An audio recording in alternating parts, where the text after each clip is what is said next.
जय श्री लक्ष्मी नारायण। धार्मिक मान्यताओं के अनुसार देवशयनी एकादशी के दिन से भगवान विष्णु निद्रा में चले जाते हैं, जिसे चातुर्मास कहा जाता है। ऐसे में देवशयनी एकादशी से ही चातुर्मास की शुरुआत हो जाती है। चातुर्मास के दौरान कोई भी शुभ कार्य नहीं किया जाता है, क्योंकि चातुर्मास में देवता सो रहे होते हैं। चातुर्मास में मुंडन, शादी, सगाई, गृह प्रवेश, नामकरण आदि जैसे मांगलिक कार्य करना पूरी तरह वर्जित बताया गया है। देवशयनी एकादशी का अर्थ है वह एकादशी जिस दिन देव शयन करते हैं। आइए जानते हैं देवशयनी एकादशी कब है, चातुर्मास कब से शुरू हो रहा है।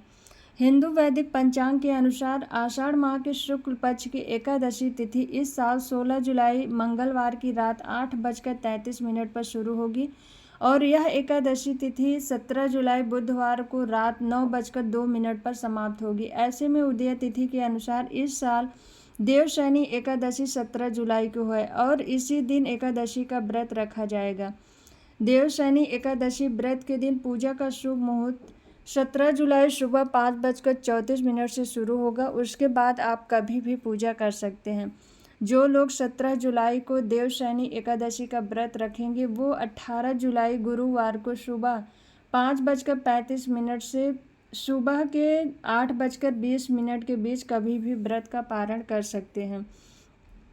चातुर्मास की शुरुआत देवशयनी एकादशी के दिन से होती है। चातुर्मास आषाढ़ माह के शुक्ल पक्ष की तिथि से शुरू होकर कार्तिक माह के शुक्ल पक्ष की एकादशी तिथि तक चलता है।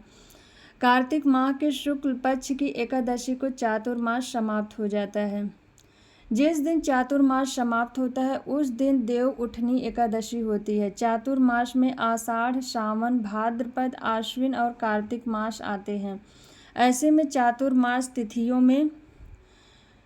तिथियों की गणना में करने पर 4 महीने का होता है। चातुर्मास के शुरू होते ही भगवान विष्णु योग निद्रा में चले जाते हैं और वे सृष्टि के संचालन का सभी कार्य भगवान शिव को सौंप देते हैं।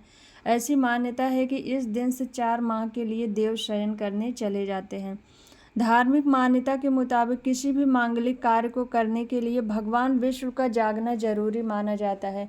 देव जब जागृत अवस्था में रहते हैं उस समय किए गए पूजा पाठ या मांगलिक कार्य का पूरा फल प्राप्त होता है। वहीं देव जब सो जाते हैं तो उस दौरान आप कोई भी मांगलिक कार्य करेंगे तो उसका पूर्ण फल प्राप्त नहीं होता। यही वजह से चातुर्मास के दिनों में विवाह, मुंडन, सगाई, उपनयन, संस्कार, गृह प्रवेश आदि कार्य नहीं होते हैं। पुराणों में उल्लेख है कि देवशयनी एकादशी के दिन भगवान विष्णु 4 महीने के लिए पाताल में राजा बलि के यहाँ योग निद्रा में निवास करते हैं और कार्तिक मास के शुक्ल पक्ष की एकादशी यानी देव उठनी एकादशी पर जागते हैं। विष्णु जी जगत के पालनहार हैं, लेकिन उनके योग निद्रा में जाने के बाद शिव जी सृष्टि का संचालन करते हैं। देवशयनी एकादशी से पहले ही समस्त मांगलिक कार्य जैसे विवाह, मुंडन, गृह प्रवेश संपन्न कर लेना चाहिए, क्योंकि इसके बाद 4 माह तक शुभ कार्यों पर रोक लग जाती है, क्योंकि देवतागण शयन काल में होते हैं। ऐसे में मांगलिक कार्य करने का शुभ परिणाम नहीं मिलता है। मान्यता है चातुर्मास के दौरान शिव जी, विष्णु जी, गणपति जी और देव दुर्गा की उपासना श्रेष्ठ मानी जाती है। बोलो श्री हरि नारायण भगवान की जय।